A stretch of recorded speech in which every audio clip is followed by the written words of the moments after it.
Hello बच्चों, चलिए प्रश्न पढ़ते हैं। प्रश्न दिया है कि इस अभिक्रिया में ये जो अपने को अभिक्रिया दी, अपने को बताना है कि निम्न में से जो है कौन सा कथन सही है और कौन सा कथन गलत है। तो सबसे पहले बात करेंगे इस प्रश्न में मुख्य अवधारणा की। देखो क्या होगी मुख्य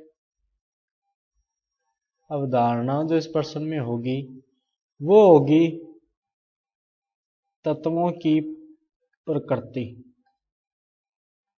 कि वो अपचायक है या ऑक्सीकारक, यानी उनका ऑक्सीकरण हुआ है अपचायन। तो अगर अभिक्रिया लिखे तो अभिक्रिया देखो क्या दी हुई है, 3Br2 plus 6CO3 minus 2 plus 3H2O equals to 5Br minus plus BrO3 minus plus 6HCO3।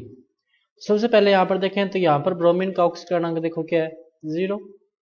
यहाँ पर क्या है -1 और यहाँ पर क्या है प्लस का 5। तो पहली बात तो ये समझ में आती है क्योंकि ब्रोमीन का ऑक्सीकरण भी हो रहा है और अपचयन भी हो रहा है एक ही अभिक्रिया में, तो ये जो है वो ब्रोमीन जो है असमानुपातन में जाती है। तो यानी ब्रोमीन जो है, ब्रोमीन असमानुपातन अभिक्रिया दर्शाती है, असमानुपातन अभिक्रिया दर्शा रही है। यहाँ पर अभिक्रिया दर्शाती है, ब्रोमीन जो है वो असमानुपातन अभिक्रिया यहाँ पर दर्शा रही है। क्योंकि देखो ब्रोमीन की यहाँ पर ऑक्सीकरण अवस्था 0 थी, 0 से -1 हुई यानी अपचयन हो रहा है, 0 से +5 हुई यानी क्या हो रहा है ऑक्सीकरण हो रहा है। ऐसे तत्व जिनका, ऐसी अभिक्रिया जिनमें एक ही तत्व का ऑक्सीकरण और अपचयन दोनों होते हैं वो क्या होती है असमानुपातन अभिक्रिया। दूसरे इसने बोला कि ब्रोमीन अपचायक तथा कार्बोनेट आयन ऑक्सीकृत है।